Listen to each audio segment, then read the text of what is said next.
Hey,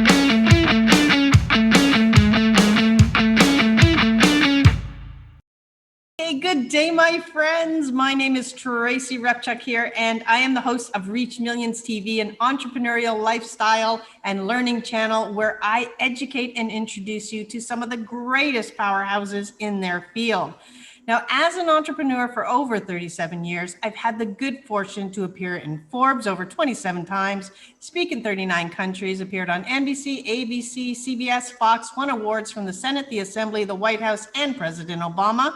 I'm a 9-time and #1 international best-selling author. And along that journey, I have reached millions with my message. So I wanted to show you how to do that and introduce you to the people that can help you find more leads, make more sales, and reach millions with your message. You can find out more about me at tracyrepchuk.com and reachmillionsacademy.com. Now, today, it is my true honor to be introducing you to an amazing man who I adore, who is 84 years old, a Guinness Book of World Record holder, and a corporate leadership consultant who takes people on transformational life experiences. And I didn't give you his bio here because you're going to stay tuned and your jaw will drop as we move through this interview. Werner, you are a true inspiration in every sense of the word. Welcome to the show. Thank you so much, Tracy. It absolutely is an honor to be with you. Awesome. Well, you know, there are so many places we can go, and I'm going to get to as much as I can. But my first question is, tell us about the Guinness World Record, and was that always a goal for you?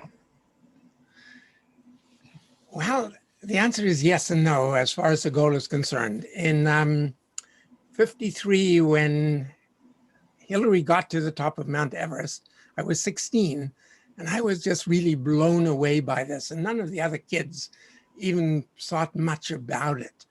And then for years and years and years, I forgot about it. But Everest was always sort of a lure or a vision, but never even thinking that that was a possibility. And then about 20 years ago, maybe a little bit more now, my second oldest son said to me, "You wanted to see Everest Base Camp. Why don't we trek to it?"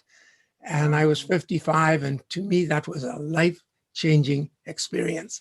And once I was in the mountains, I wanted to go higher and more remote, other than just on a Sherpa trail, but still never thinking that Everest was in the cards. And then one thing led to the next, and I'm in the Guinness Book of Records as the oldest person in the world to have climbed the highest mountain on each of the 7 continents, of course, including Mount Everest. Oh my goodness. Well, honestly, really, that is just truly mind-blowing as someone who probably couldn't hike their local trail. At 55, you began this journey, and it's truly, it really is inspirational for sure. And again, you climbed the 7 world's highest mountains on each continent, including Mount Everest, which of course is you know the pinnacle really of mountain climbing. What motivated you to really accomplish this particular feat? To be in that environment is absolutely magical and in fact life-changing. I didn't ever anticipate trekking into Everest Base Camp would have the impact on me and on my life that it actually had. For the first time, I really got to know, and not cognitively, but internally, what does it mean to be in the present, totally in the moment. For the first time, I really saw myself, not just as somebody that isn't really good enough, but has capabilities that we don't ever seem to attribute to our bodies and ourselves. And those are somewhat addictive experiences. And that's what wanted me to go higher, wanted me to go, or drove me, not wanted me, to go more remote. And it wasn't a case of wanting to conquer Everest, because you don't conquer a mountain. In fact, the mountain conquers you. And most of the time for the positive, occasionally not, of course. And it completely changed how I look at consulting, how I look at leadership, how I look at parenting. Everything shifted as a result of just being in this magnificent environment for hours and days and sometimes weeks and months at a time. Wow. So you've done two things that I have questions about, given what you've just said. The first is you grew a company like 700%. You were extremely successful in business. Did the mountain help with that, or did that come after? That came after. I actually got out of the initial business at 43 Wow. and thought I was retired.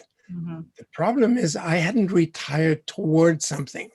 I'd retired away from something because I really felt burnt out. And although I was a very caring manager, I wouldn't even call myself a leader at that point. I expected more from my people and didn't know how to get that. And so I ended up feeling that I was working for my employees as opposed to being the other way around. But the reason is I was not a good manager. To be very vulnerable, and I said it earlier, I really did not think I was good enough deep down.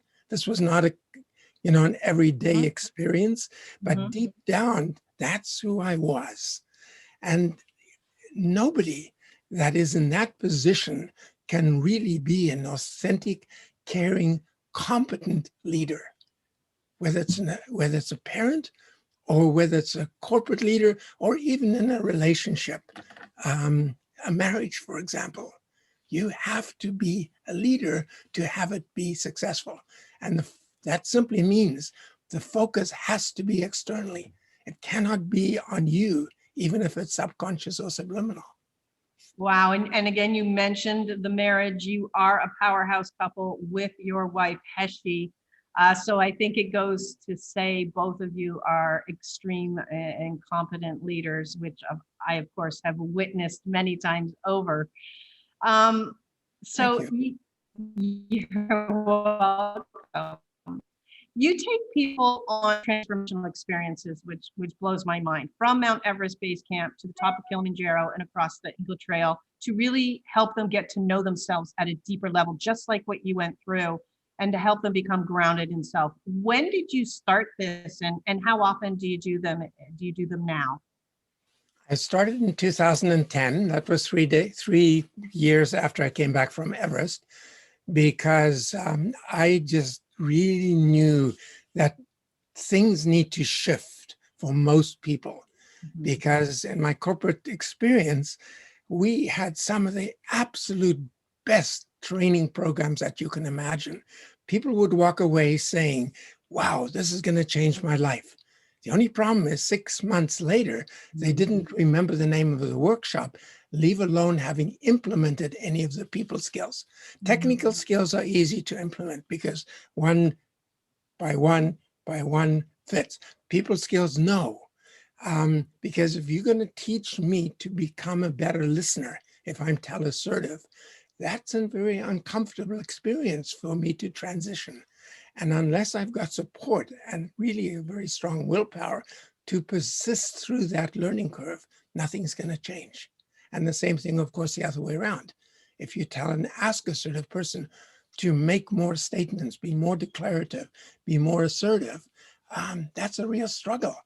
And until a person has transitioned through that, and it really is a breakthrough experience, it cannot come from inside.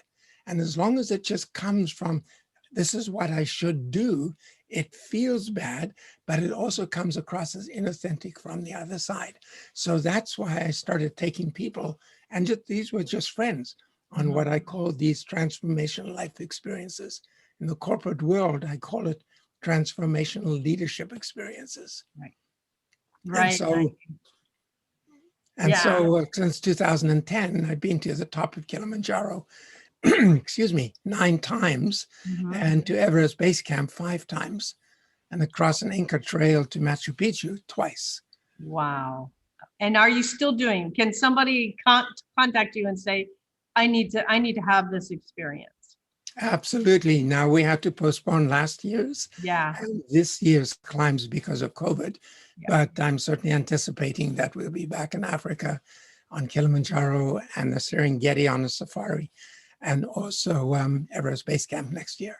Oh my goodness. Okay. Well, I mentioned at the beginning that you are going, you're like 84 years old. Okay. You are medication free, correct? Correct. Yeah. So this is of great interest to me because I'll say my kids are clean. We've had like no drugs, no medications, no immunizations. Same with Dave and myself, except for this COVID shot, which quite frankly, it's the first time I've ever felt that I did not have a choice. And so it's an interesting one. We only use natural doctors, which I find are incredible, so that the body, helps to cure itself. And you were an executive producer on the movie designed to change kind of health in North America called Back from the Edge. Talk about this philosophy and how it's really helped you to achieve these spectacular feats. Some people will take a gun and shoot me when I say health is really extremely simple, because the body wants to be healthy. The body wants to repair itself. It does. And all we have to do is focus on 4 components. And the first one, of course, is we need to reduce toxicity as much as we can. Mm-hmm. In fact, what we ingest, whether it's air, water, or food. The next one is our bodies need a certain amount of exercise, because that's what makes it function. That's what makes the muscles remain flexible. That's what strengthens the muscles to hold up the frame. The other thing we need is a balance in our lives. We can't just keep going, and not expect a breakdown. And balance simply means, of course, a reduction in stress. And the final one has to do with nutrition. We've got to nutrient our bodies the way they need to be nutriented, which simply means minerals, vitamins, and antioxidants on a regular basis. And our foods tend to be somewhat depleted these days. So when you say to me, oh, I eat right, unless you're totally organic from very virgin soils, I'm going to say you can't eat right any longer, because that's not where our food is. And then a final one, of course, is attitude, where I really have to value my life and my health and my longevity and my healthy longevity, not just longevity, more than the compulsion of doing something I know is bad for me. Yeah. And I mean, in seconds, you have broken it down to 5 elements that if we followed, and if those were the implementing guidelines towards health and nutrition, I truly believe as well, that we could completely assist and eradicate much of the problems, of course, which are exasperated through prescription drugs in particular, that mask the problem and don't allow the body to heal itself. So I thank you, and I encourage people. How can they go and see this movie, Back from the Edge? Where is that? Is it online? Unfortunately, they can't, because when it got to the rough cut phase, Yeah. I realized that I had picked the wrong screenwriter and the wrong director. Yeah. It was more focused on trashing the medical system, which is absolutely ridiculous, Not what we're because they doing. have such a phenomenal function in our lives, Yes, as they do. opposed to just focusing on what can you do about your health. So Yes. after a few $1 million, it's sitting on the shelf. Oh, that is a shame, but now you know the focus. Yeah, because like, for example, give the listeners, because I know we're very supplement oriented. Give a few, particularly for COVID. There's actually been 4 or 5 during COVID that have become stellar immunization boosters. Tell us a little bit about some of the vitamin regimens you would recommend for every average citizen. Well, again, the key really is potency and absorption. If the potency isn't there, and some of the best known ones have very, very little valuable component in them. They're really inexpensive, and you may as well not even use them. So when you get to the really good ones, you have to get vitamins, you have to get minerals, and as I said, you have to get antioxidants, and there are a host of other things. Of course, the omega-3s, which are somewhat scarce in our diets, are also important. So you really do need to search out. And there's a really powerful book that actually comes out of Canada that's called the Comparative Guide to Nutritional Supplements, that rates the best ones at around 80 to 90% usefulness. And the ones I mentioned only at about a 2, 3, 4% usefulness. And there are another 2/3 of the 1,500 on the market today that have no value. So among the top 30%, the most advertised ones are the lowest in that category, with 1, 2, 3, and 4% usefulness. Wow. So you really need to know what you're buying. And the retail market is not the place to go, because cheap is key here, not usefulness. Yeah, there's a supplement that we use a lot, or different supplements that we use a lot in the US, and they're not even available here in Canada. You can't get them. It's like going to, I know it's another country, but it's like going to, like, you know, some remote area, when I realized that, you know, just so close is these supplements that we like that simply aren't available. So did you want to provide a link later to something like that to help people really understand some of the supplements that you recommend? I hadn't thought of doing that. I'm happy to actually answer anybody's questions if they want to connect with me. Okay. And I'm happy to let them know, you know, what I use. Great. And what I really, really love. Good. And I think that's important, especially now. You know, obviously our foods have toxins in them. The air has toxins in it. You know, toxins, I think, are bigger than anything else we're experiencing today. And so it's really key that people start to understand the importance of something like that. So again, two major things that you've highlighted that I very much appreciate, because it takes guts to stand up and talk about differences to what may be the norm and the normal path. Now, I love this line. Just a last comment on that. Yes. The key really is our immune system. Yeah. Because our immune system is there to protect us and to ward off any interference that is not conducive to our health. So the more we can do for that, the better off we're going to be. Back to you, Tracy. My apologies. 100%, man. You know, Dave and I, 15 years ago, we went through something called a purification rundown. And that's a cleansing for your body. And then they replace and do a natural calibration with nutrient supplements that your body needs, so that it can now, it's almost like a reboot of your system, so that now you can move forward. It eradicates the drugs, the toxins, the radiation, everything that you've been exposed to. At that moment, when I had done that, it's not, you know, one of the promoted byproducts, but it's funny. From that moment on, I never had another drink, which is an interesting byproduct for both of us at that point.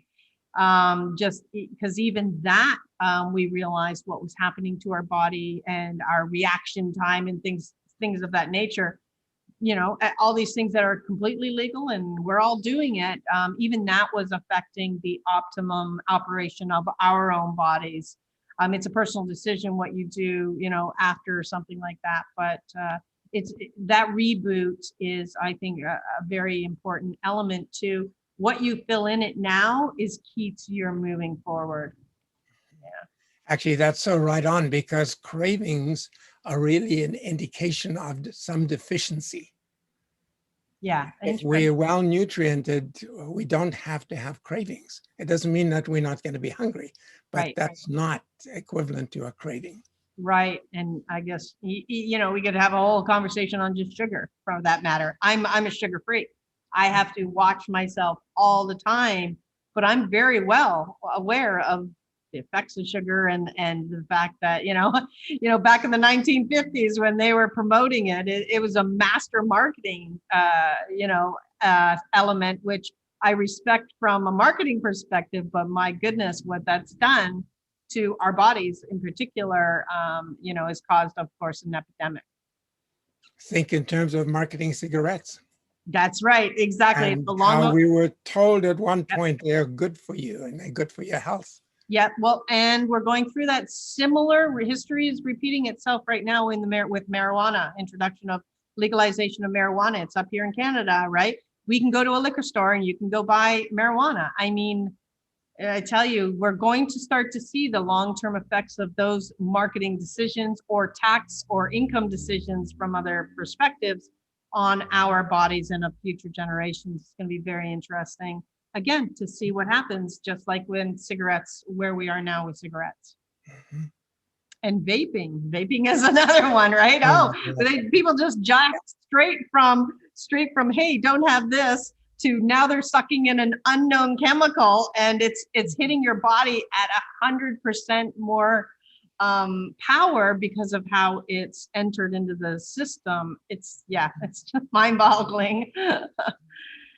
So that's good that people can get cleansed and add supplements. Now, you're a corporate leadership consultant who cautions 98% of all people's skills, leadership, sales, customer service, do not work when measured against producing the expected return on investment. So what is your recommended measurement? I love this line. The key of the measurement is, are the people using the skill in a authentic manner? And if they're not doing it in an authentic manner, it doesn't work. Mm-hmm. It doesn't work for them, but it also doesn't work for the other person. And the missing ingredient from my experience is simply knowing who I am and authentically being able to focus externally rather than internally. If I feel good enough about me, I don't have to focus on me. I can just be who I am, mm-hmm. and look for what is the contribution that I can make. How can we make this into a win-win scenario? And it doesn't matter whether I'm talking about an external customer or a different country or my children or my husband or my wife. It does not matter. Or in fact, the environment. We so often, or so many people totally forget that we are responsible and carekeepers to the environment. Mm-hmm. So we just dump garbage wherever we want to do it without any disregard, without any regard actually for what we are doing. And it's that internal knowing, and it's not here. Mm-hmm. It comes from here. It's not willpower that produces it. It's who I am that produces it. And when I'm in sales and I come from who I am and my purpose is to serve you, to, yes, sell you something, but only if you see the value in buying it. That's the win-win part. And you don't mind spending money on it. Mm-hmm.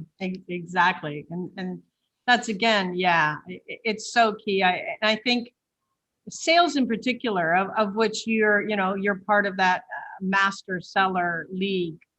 I think sales gets a bad rap because people aren't selling authentically. They're selling based on a commission, or they're selling based on a need and desire for them to have something versus the need and desire to satisfy the need and desire of the person receiving it. It's such a slight shift.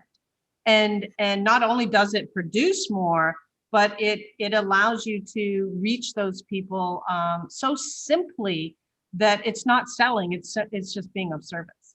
Mm-hmm. As opposed to manipulation. That's and thinking of what's the next thing that I can do to trap this person to say yes. Exactly.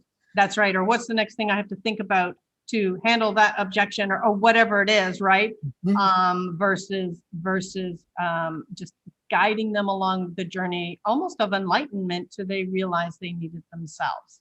And if they don't, not a problem, right? You know, it's like, that's okay. You will when you are ready. It's like that, you know, when the student is ready, the teacher will appear. It's same thing in sales cycles. And if people just remain constantly calm about it, and don't push, but just, you know, kind of wait it out if need be. You know, that's the way I operate anyway. I love the use of your word enlightenment, because even when I handle an objection, the Mhm. intent is to help you see something that you're not Right. yet seeing. Yeah. It's not to manipulate you or squeeze you into, Yeah. as I said earlier, saying yes.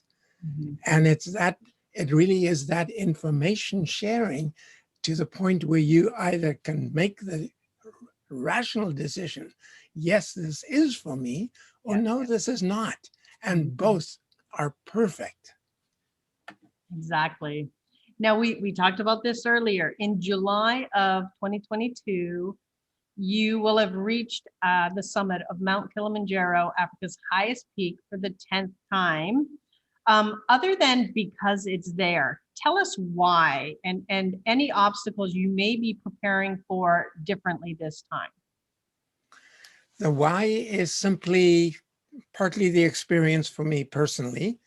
I cannot be in that environment without really losing myself in the grandeur and the splendor of where I am.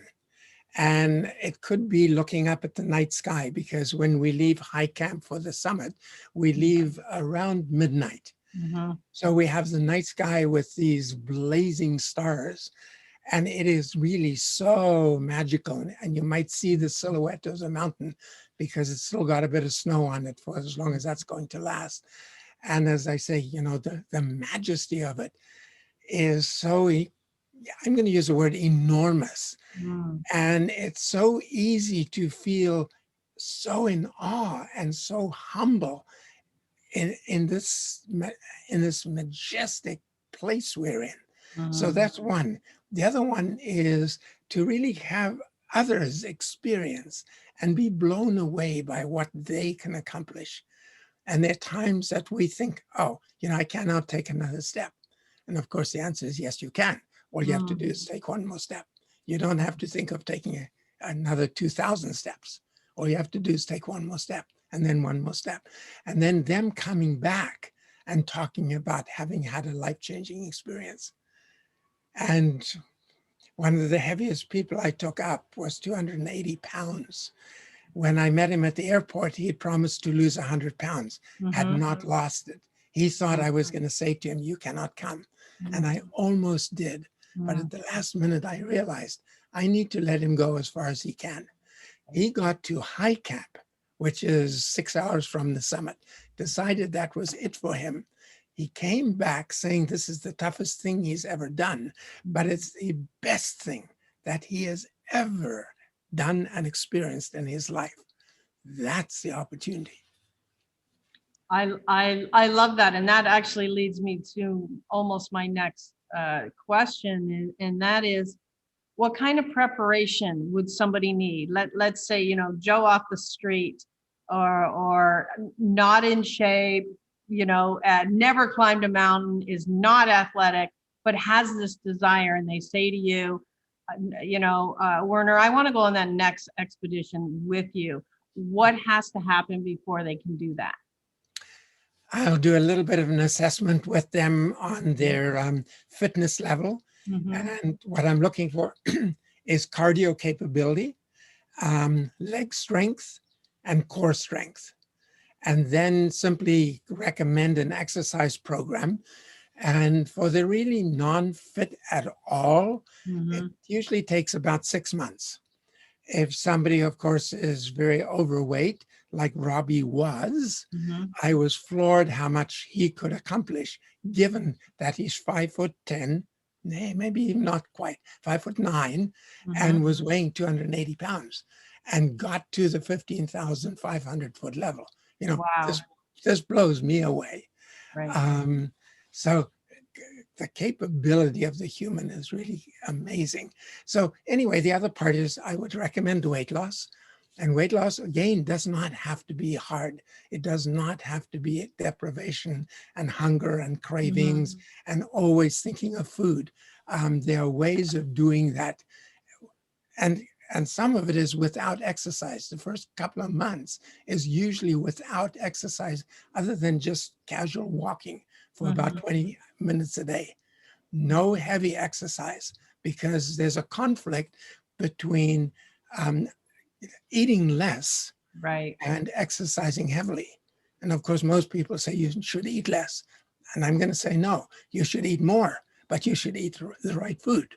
Right. And not exercise, because exercise means more energy. Less food means less energy. So that system doesn't work. But doing it the right way does. So once the weight is off, then the exercise can start, or some of the weight is off, because then we're looking for leg strength, core strength, and cardio strength. And it doesn't need to be in a gym. And it doesn't need to be with enormous weights that break you. And of course, it has to be a gradual progression into it. You just don't just start by pushing really heavy weights. Well, and there must be a heck of a lot of willpower, because when we look at you, you know, you're a tiny little wiry guy, right?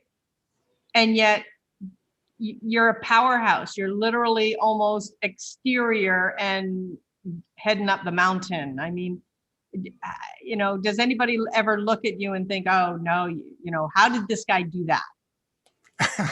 I don't know. Nobody's ever said that to me. I am actually 40 pounds lighter than I was in my athletic youth at age 20, 25.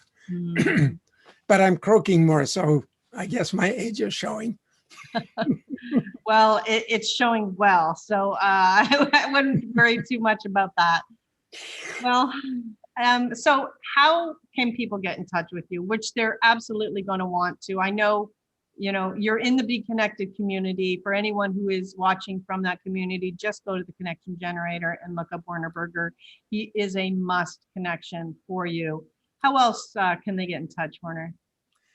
Probably the easiest way is email. And it's very simply Werner, and that's W-E-R, not A-R, W-E-R-N-E-R, at Quest, not West.